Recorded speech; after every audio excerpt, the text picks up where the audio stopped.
আসসালামু আলাইকুম সুপ্রিয় শিক্ষার্থীবৃন্দ, আশা করি সবাই ভালো আছো। আজকে আমরা যে টপিকস নিয়ে আলোচনা করবো সেটা হচ্ছে কি টেক কোয়েশ্চেন্স। আমরা জানি এসএসসি পরীক্ষার মধ্যে গ্রামাটিক্যালের মধ্যে টেক কোয়েশ্চেনে 5 মার্কস থাকে, ঠিক আছে? 5টি প্রশ্ন থাকে, তো এগুলো আনসার করতে হবে 5 মার্কস থাকে, ঠিক আছে? তো আমরা আজকে এই ক্লাসটা দেব।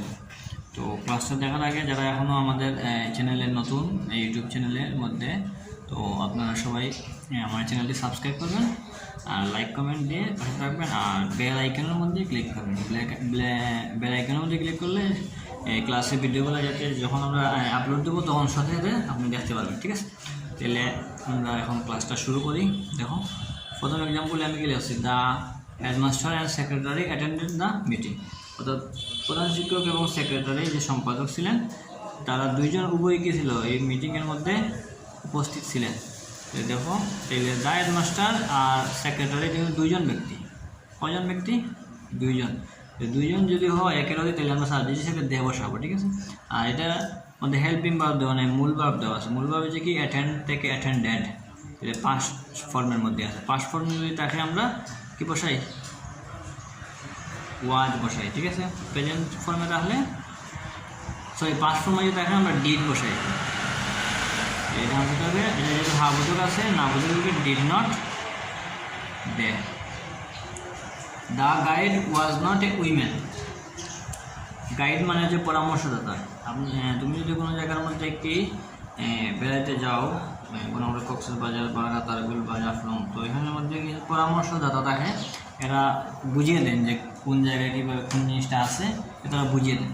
তো the guide was not a women মানে কি পরামর্শদাতা যিনি ছিলেন বা পথ প্রদর্শক, মেন্টর হিসাবে যিনি ছিলেন, তিনি মহিলা নন, এর মানে কি তিনি পুরুষ। এটা সাবজেক্ট আমরা হি রাখতে দেবো। আর যেহেতু নেগেটিভ আছে, আমরা উত্তরটা করতে হবে কি পজিটিভ। উত্তরটা হবে কি ওয়াজ হি।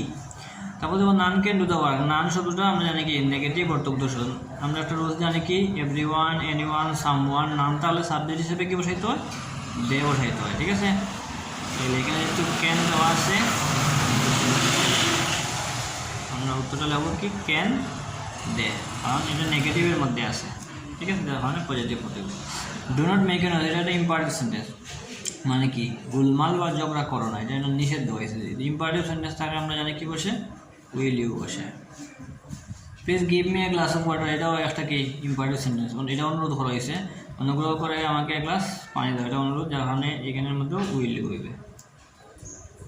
দেয়ার is little water in the glass, এখানের মধ্যে লিটল শব্দটা আছে, আমরা জানি কি lift, scarcely, hardly, rarely, little, few, nothing, nobody, none যদি থাকে তাহলে আমরা আনসারটা কি হয় নেগেটিভ অর্থ বলতে। There is little water in মানে পন্ড মানে কি পুকুর, এই পুকুরের মধ্যে অল্প পানি আছে বা কম পানি আছে, তাহলে এটা নেগেটিভ অর্থ, যার কারণে আমরা এখানে কি করবো উত্তর দেবে আবুদক। লিটল যেহেতু না নেগেটিভ ওয়ার্ড, এটা আনসারটা হবে ইজ দেয়ার।